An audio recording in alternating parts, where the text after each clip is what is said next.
In section 5E, we're going to look at scatter plots. A scatter plot is a way to display data that relates to variables, and both of those variables are numerical in what they are. Each of the dots that you see on the graphs, those are going to represent some correspondence between the x value and the y value. I'm going to go ahead and make up an example for A. It's not going to be perfect. In fact, don't pay attention to this point here because it's not going to work for my example, but I think this would be a nice way to describe one before you actually get to pick how these match the ones that are on the bottom. What we basically see in this picture are dots that are increasing. Again, don't pay too much attention to that one because then my idea won't work here, okay? But the x is going to be some sort of a numerical thing that's increasing this direction, and then the y values are going to be also increasing in that way. So here's my example. Each of these dots could represent an age and a height. Okay, so it could be one person, or it could be like the average of like a group of people. So that dot right here, that could represent age 1, 2, 3. So you can have your ages here. They seem to be horizontally separated evenly, which does work for my example. Okay, so they could be on your first birthday, second birthday, third birthday, fourth, so on.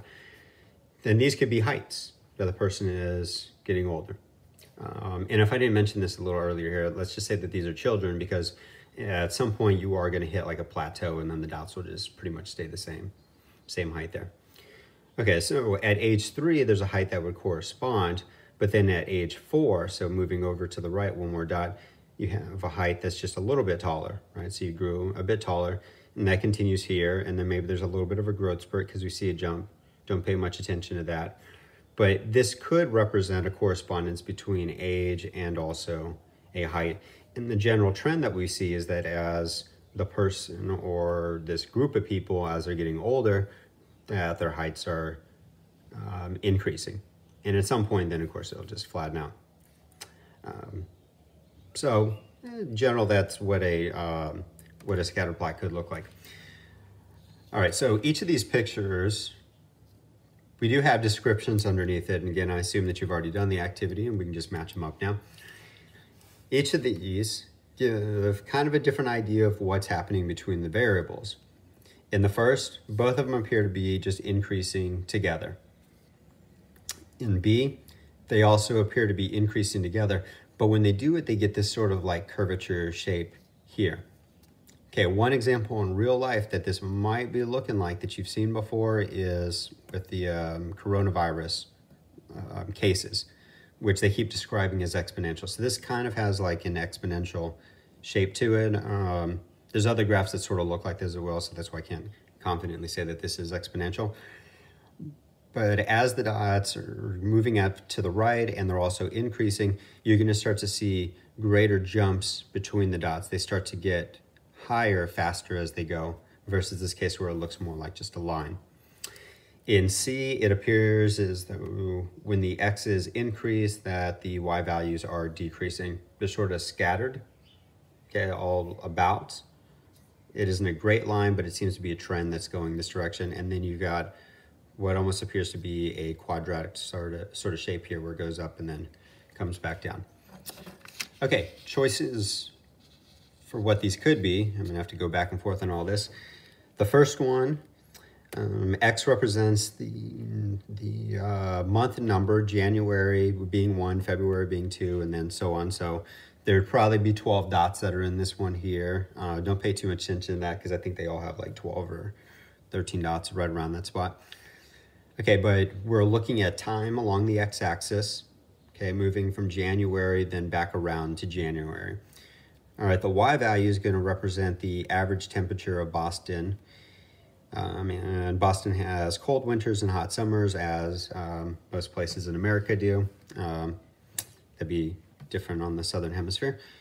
Okay, so what we should see is at the beginning in January that you have low temperatures, so the dot should be low. Okay, and then when you hit summer, which is going to be around, let's just say June, July, so when you get to about the 6th dot over, you should see the temperature at like a higher point. But then after that, when you hit the fall season, it's going to start dropping back down, and And December, which would be the end of this whole cycle, should be pretty close to what January looks like as well. All right, so with that description, the one that seems to be the best match is going to be D. Temperatures start low, they increase to some value, then they start to come back down low again. And if you did another year, it's kind of neat that it'll just sort of like curve out of it. It almost just sort of looks like a waving type graph if you were to make more of that one. So that one's going to be D. The second one we have represents the years. Oh, X is representing years in 5-year increments. So every 5 years, 1955 will be the first, then 1960, then 1965, and so on all the way up to 2015. And again, don't worry about counting all the years that were on there. What we want to do is really just watch the pattern of how the dots move around here. The Y values are going to represent Medicare expenditures in the US. It says that the increase is greater every 5 years. Okay, so there's two graphs that you can take from that one, now that D's out, of course. But it says that it's increasing. So the only two graphs that indicate the increasing are going to be these two here. Okay, it ends up that the answer is going to be B. I'll go ahead and tell you that right now. If you end up answering A, that sounds good because it's increasing, but there's going to be another one that's increasing and it sounds better to be almost like a straight line increase. The reason that B is going to be the correct answer is because it says the increase is bigger every 5 years. That means that the increase from 1955 to 1960, even though it increases, is not going to be as large as the increase that you'll see from 1960 to 1965. All right, and then at the end here, the biggest jump that you're going to see is going to be between 2010 and 2015. That height change is going to be greater. So going back to B, the height of these two dots, even though that one you can tell is a little bit taller, is just barely above that one. You go further over and you can see that this dot is obviously higher than this one. And then over here, this is the biggest like difference in a height change over there. So that's why B ends up being the right answer. So if you picked out A initially, it makes sense because you're sticking to the word increase. All right, next, X is going to represent the average outdoor temperature. So temperatures increase, so that makes sense as you go to the right that you get hotter and hotter temperatures outside. The Y value is going to represent the cooling costs of the home. So as it gets hotter outside, you're going to spend more on air conditioning and it's going to cost you more. That one ends up being A here. That one's going to be more linear. Okay, as it gets hotter, you're going to use your air conditioner more. You're going to end up spending more money. But you shouldn't see that, I don't know where it ends over here, like in this graph here, like if you were to put the outdoor temperatures there, you shouldn't be paying more for the electricity to cool just because it's hotter on the outside. You're going to use more, but you're not supposed to be getting charged more for that. The rate at which you get charged is still going to be linear. So that one's A. All right, last. So this is going to be C. We're going to see this guy decreasing there. X represents the engine size and Y represents the city miles per gallon for a sample of cars. Large engines usually get lower gas mileage. So X is going to be the engine size. So over here, you're going to have small engines. You're going to have larger engines, larger, and then you're getting to your, your big time trucks over here with your huge engines. So you've got your V4s, right? You got over here like your V8s and whatever. So you got your larger ones. All right, the Y value was the gas mileage that you get. So if you've ever even thought about it, if you've tried to buy cars, you've driven different cars, you've known people who've driven different cars, people that have trucks, the V8 engines, they're not going to get as good of a gas mileage as somebody who has a smaller engine size, right? So we should see that decreasing, less gas mileage for the big engine, lots of gas mileage for the little one. Of course, the dots are all sort of like scattered around, like spread out more. Here, it's not so tight because there are going to be some cases that are a little bit unusual, like for instance, I don't know if my dot would be on there anywhere, but I have a Jeep, and my Jeep is a V6, so it's going to be around probably in that area as far as like the X line. It's going to be around here, but it gets incredibly low gas mileage. It only gets about 14 miles per gallon. So even though it's not like the hugest engine, it would still have a really, really low gas mileage. So that might explain why some of the dots are just sort of like spread out, but there is the general trend of the decreasing. The main purpose of using scatter plots is to look for some sort of a connection between the two variables. Lots of the examples that you will see, there is going to be a connection between those examples, but there's a lot of times that when a statistical study is done that the scatter plot then tells us that what we were thinking might be present actually isn't present. So there's a lot to be learned from these. The two big characteristics that you look for in scatter plots are going to be called the trend and the strength. The trend is going to be the shape. Does the graph go up? Right? Does it go up? Does it go down? Does it do something different, like a quadratic shape? All those are trends, and you can get a lot of really neat and kind of interesting things that can occur. You can even get like wavy graphs and stuff, but it's the shape that you would get out of all of the dots. The strength is going to be the tightness of the dots. Sometimes it looks like things are going up like together, but if the dots are really spread apart, it's a little, you know, do we buy into it? Do we really believe in that part? Okay, so we're going to be looking at both of these as we go through pretty much the remainder of the activity, and you'll get a good idea of what those are. Okay, in this example, you should have already read it, so hopefully I can just kind of paraphrase some of the things that are there. But each of these dots is going to represent data that came from a single state, plus Washington, D.C., so there's a total of 51 dots somewhere in there. Each dot is a different location, and for those locations, whatever state it is, what they did is they took the median age of women when they got married and they compared it to the median age of men when they got married. Median is another word for like average. We'll talk a little bit more in detail about that, I believe, in the next set of notes. As of right now, you can just look at it as like an average number. Okay, so looking at the graph, and you know, before you read questions and start answering it, you should always take looks at, if you have a graph, take a look at the graph and put together what you can, right? These are the median ages of women. So it looks like all those median ages fell from 23 to 30. Right? So you got people that probably got old or married well after they were 30. But once you calculated the median within that state, those numbers fell between 23 and 30 for women. If you go and look at men, not too much of a difference here, right? It's 25 to 31 is where the median is.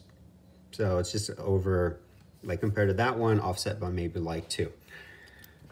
When all the dots are plotted, they pretty much give you a line of increase. What you can interpret that as saying is that women typically marry a male who's around the same age, which is, you know, probably what we would have thought anyway.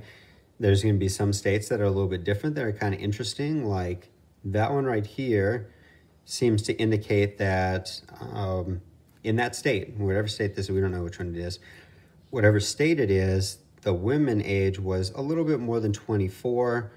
The male's age was about 27, well, a little bit more than 27. So it seems like in that state that there's about a 3-year difference. But the rest of them, you look over here, that one's getting close to 25, just over 26. So maybe the male age is a little bit higher in general, but you know, they're all fairly close. All right, questions that we get to answer here. I've already got them filled in, so I'll just state what I wrote down. What does each dot in the scatter plot represent? That's going to be a state. It's going to be the, each dot carries 2 things with it. It's from a state, okay, but it carries 2 things with it. It's got the male age, that's the median age, and also the female median age. So those 2 things and how they, like where they meet up on the chart. But each is a state. The variables will be, let's see, x-axis right here is the median female age. The y-axis is going to be the median male age. And then you just plot where they meet up. See, are the variables qualitative or quantitative? They're quantitative. all scatter plots. That's the answer for every single scatter plot. I don't know if you'll ever see the question again because it's just the same answer every time, but that's what scatter plots are about. They're about the numbers and matching up numbers and seeing if there's a connection. As one thing increases, what does the other one do? So you can't do these things with qualitative. There's something else called the dot plot that you could do, but that's not the same as a scatter plot. D, the states with the typical, all right, let me read this. The states in which the typical ages of both men and women are the youngest are Idaho and Utah. So we'll take a look at that. They're referring to these two dots over here. What is the typical age for women in these states? It's 23 to 24. I guess I wrote down here 23.5. Let me change that answer. I think I was maybe just looking at one dot when I did it, or maybe splitting the difference. So I'll say 23 to 24. Hopefully I said that correct earlier. Okay, 23 to 24. I was in there. It's not close to the 24, so maybe that's why I went with the 23.5, but if you know what I'm seeing there, then you're fine. Okay, E. The state with the typical ages for men and women that are the oldest is going to be Washington, D.C. Okay, so that one definitely is. That last dot that is way over there. They want to know what is the typical age of the men in that state, so you want to follow that back across, and that looks like that's about 30.5. It's in the 30 to 31 range, so I just called it 30.5. In problem 3, what we're going to do is start investigating what we see in the graph. The ultimate conclusions that we want to be able to get to are going to be things like this. They're like statements that relate what does the x variable tell us about the y variable, and we should be able to put them into a form of a sentence. Okay, before you would actually try and answer any questions, and this is just a general, I always teach classes, is if you have a graph, if you have a diagram, if you have anything that's a visual, spend a little bit of time just investigating them anyway. All right, so the x-axis says that this is fat in grams, and we have all the way from 0 to 5. Don't know much about that except for the fact that it is just fat in its grams. All right, the y-axis is going to be calories. Okay, and they go all the way up to 275. Okay, so I know this has something to do with fat. All it has to do with calories. The title will hopefully give me a little bit more information, but many times, you know, there'll be a couple sentences before you actually begin a problem that tells you a little bit more detail about what was going on here. Okay, so the title does tell us that it's a scatter plot. Yep, we know that. Nutritional information. Picked up on that for several brands of cereal. So now that's a little bit more information that we do need. Each of these dots is going to be a different brand of cereal. Okay, for example, one of these could be like Fruit Loops, and then you could have something that's like Chex. Now, I don't know if Fruit Loops really would sit here and Chex would sit over there, but the idea is that these are all just different brands of cereal. You could count the number of dots, and that would tell you how many that they actually looked at. All right, now where the numbers come from, I don't know if that's going to be from a single serving or like how that's measured from this. But what they're trying to look at is within that cereal, how does the fat compare to the calories that are there? Okay. Okay, so the variables, you've got fat, you've got calories. Already checked those off. Each of the dots is going to be a brand of cereal. See, these are all things that we can learn from just looking at the graph ourselves. And I think it's easier to do that before you read the questions, because it's natural for your mind to want to try and like figure things out on its own and just discover versus necessarily having a prompt and going and investigating. All right, this part here, they want you to draw what is called a trend line to show what has happened in the graph. A trend line is usually done by having sometimes they're curves. You know, if you get a shape that should have a curve too, we'll do that. But in this case, it is supposed to be intended that it's a line. And then you're going to draw a line through these dots, and you want to draw it in such a way that it looks like about half of the dots are above and half of them are below that line. And I misplaced my ruler, so I'm going to have to just kind of use something else here. Okay. It gets a little bit tough because sometimes you'll have dots that what we call outliers, and we'll discuss that later, but an outlier is just a point that seems to be out of the ordinary from the rest. So, you know, I don't want to pull my graph, my trend line in the direction of that dot, because if I do that, I might end with like a whole bunch on the top and then just a little bit on the bottom or something. So we're just gonna estimate here today. Okay, so that's gonna be my trend line. If I count the dots underneath it, I've got 1, 2, 3, 4, 5, 6, 7, 8. On the top, I got 1, 2, 3, 4, 5, 6, 7, 8, 9, 10, 11. Okay, so the line could probably be a little bit higher than that. But what they really want you to take away from here is that whether I drew the line like that or if I maybe made it go up a little bit, the thing is that it's heading in an upward direction. You know, whether it's here or a little bit higher, it's there. There's absolutely no reason to draw a line like this. That wouldn't make sense. You got dots corners, you got dots kind of moving up here. So you wouldn't draw that way. Okay, and when you draw a graph that looks in that direction, it is going to be a positive correlation. And that's what we get. We got a positive correlation here, and then you say, oh, I filled in the blank with a little positive sign here. We do have a positive correlation between the fat and the calories. So the statement that we get to write now is that, again, there's some things I don't quite know, so I'm just going to fill the words in and make them try and sound the best I can. As the fat increases, the calorie tends to increase. That's that positive correlation. As one increases, the other one tends to increase as well. You should always start with the X variable. We call those the independent, and then the Y, the vertical one would be second. We call those dependent. So it should always be written that way. That's just a general understanding how we make graphs.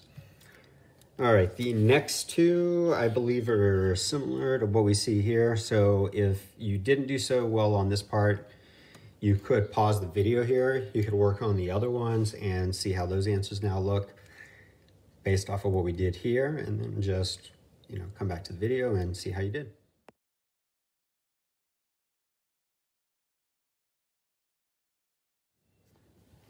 Okay, so here's the answers to B and C.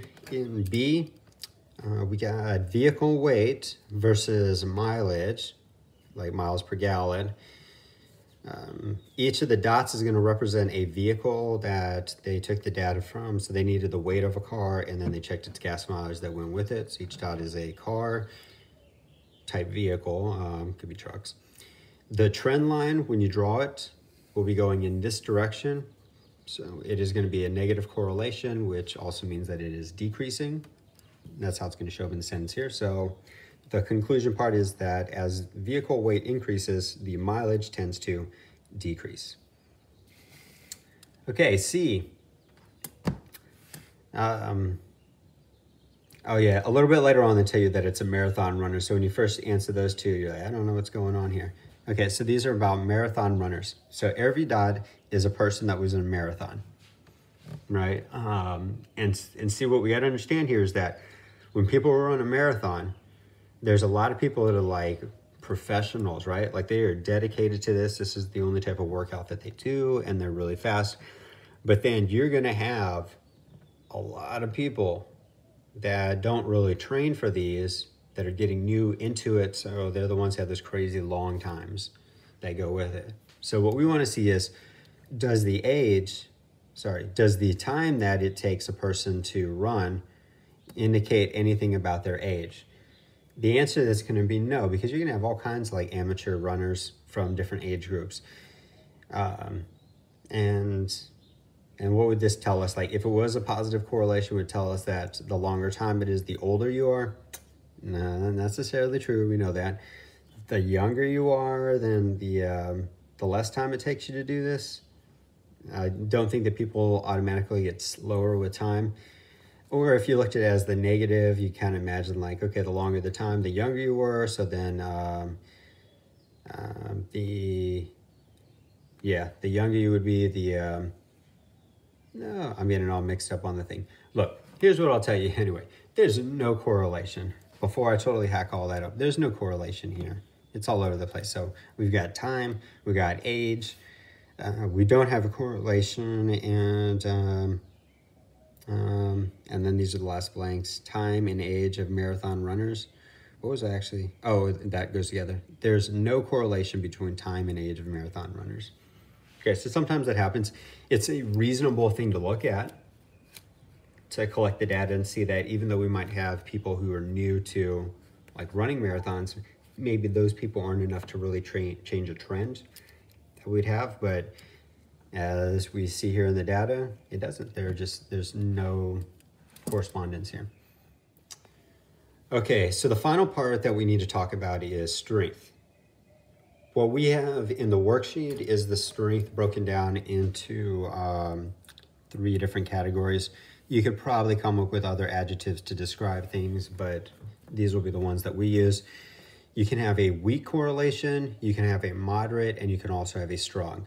Weak is when the dots are kind of away from each other, and when you see maybe a positive trend or a negative trend from it, even when you say, you're like, yeah, it's positive, there's that like, it's positive. Moderate, we feel fairly confident about it, and then strong is when the dots are really, really tight to each other, and there's no reason to like believe there's anything wrong with that correlation on there. So it's about being far apart, close-ish together, super close together when we do these things. Okay, for part A, we're going to be looking at these 2 graphs. These are going to look at family members versus a woman's height. Okay, so so all these dots would be siblings here. You have a woman and her brother. Okay, and then over here, these are going to be women and her mother. Okay, so then not siblings, but mother-daughter groupings that we saw of people here. Okay, both of these tend to give you, oh, it does want us to draw a trend line. Both of these do give you a positive correlation. I don't think that there's any reason to doubt that that's a truth, that it's moving in that direction.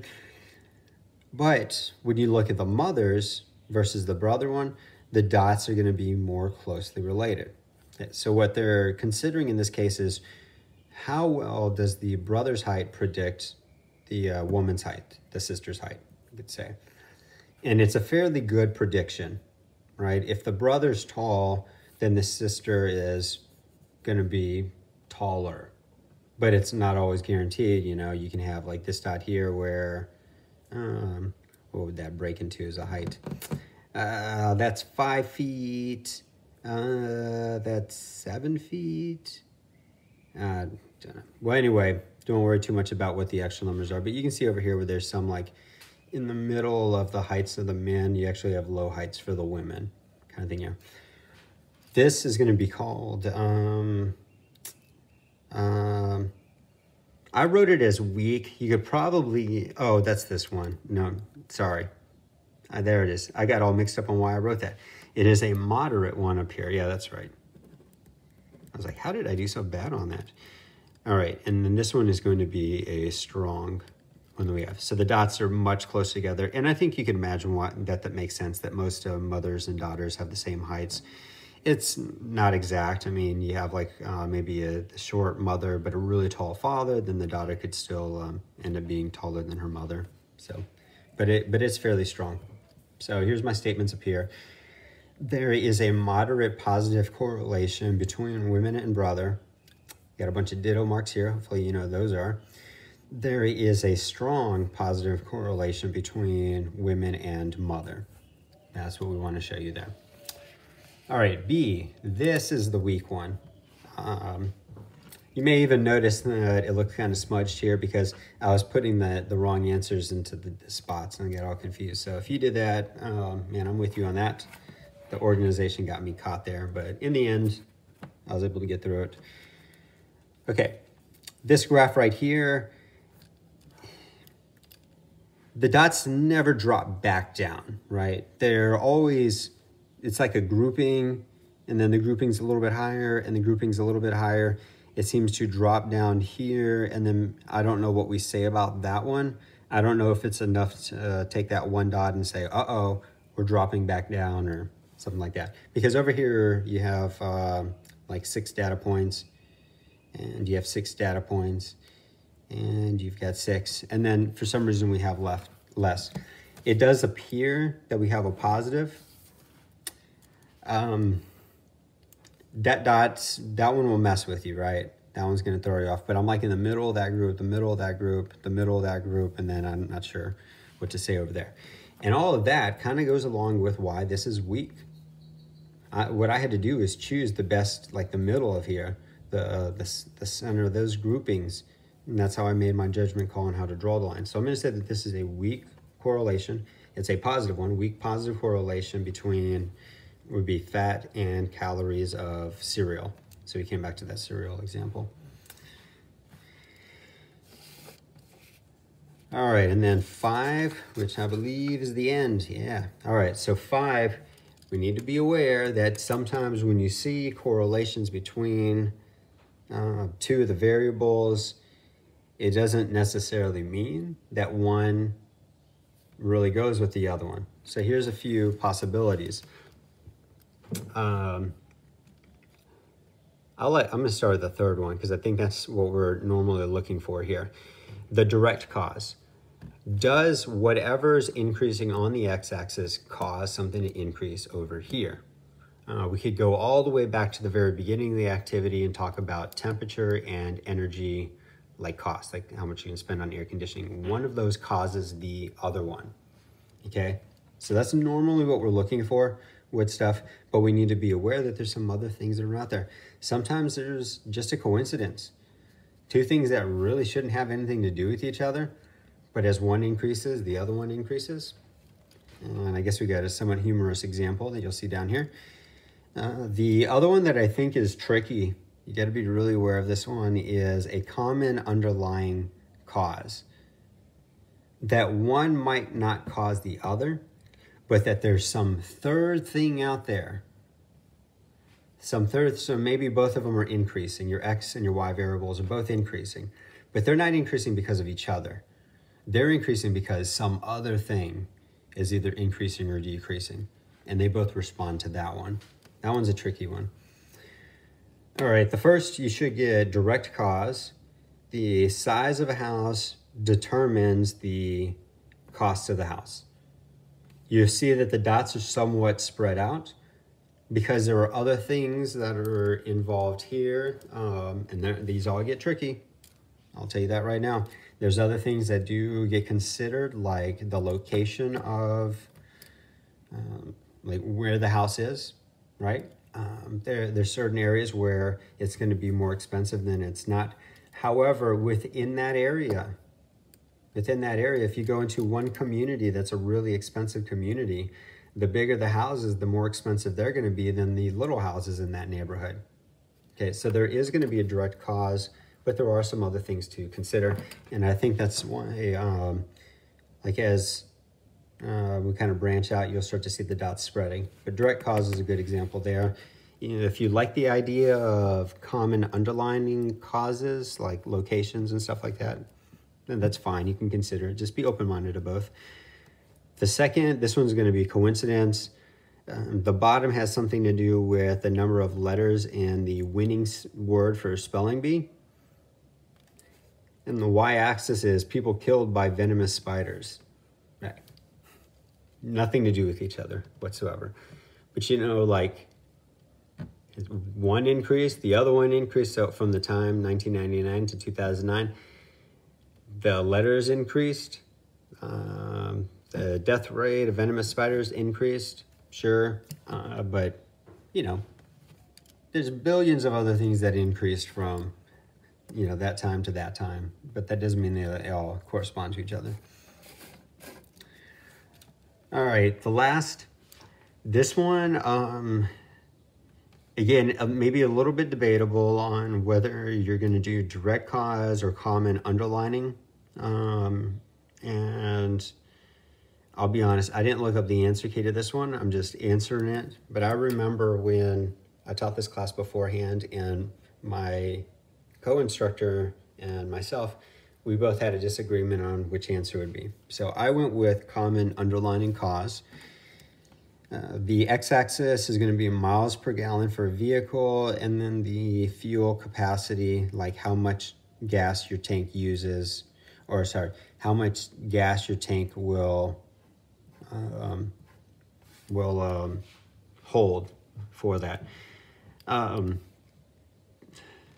can't remember what her argument was versus my argument, but I remember that we had a good debate on it. One of us had said that because the manufacturers know that the fuel efficiency is not that great, then what they're going to do, okay, so that'd be over here. Cars that get really bad gas mileage, right? They get bad gas mileage. The companies will build bigger tanks for them. That was one of the arguments. All right, and then if you've got very fuel efficient, then you're going to make a smaller tank size. And if that's your description for it, you can feel free to call it direct cause. Maybe a little bit later when we meet in class, I'll look up the answer and then tell you for sure. But these were the answers that we ended up with when a couple semesters ago when we finished our debate. It was about a 5-minute debate, and the class's heads were turning left and right and left and right and left and right as we both wanted to argue, but at the same time not be like very aggressive in our arguments with it. When we come to, here's what I'll do. When we come to class, think about these three. Hopefully I'll remember to ask the question and think about these three, and then for those two, you tell me what you think your justification would be. Do you agree with my answers? Do you think they should be different? And then what's the reason why you would? Okay?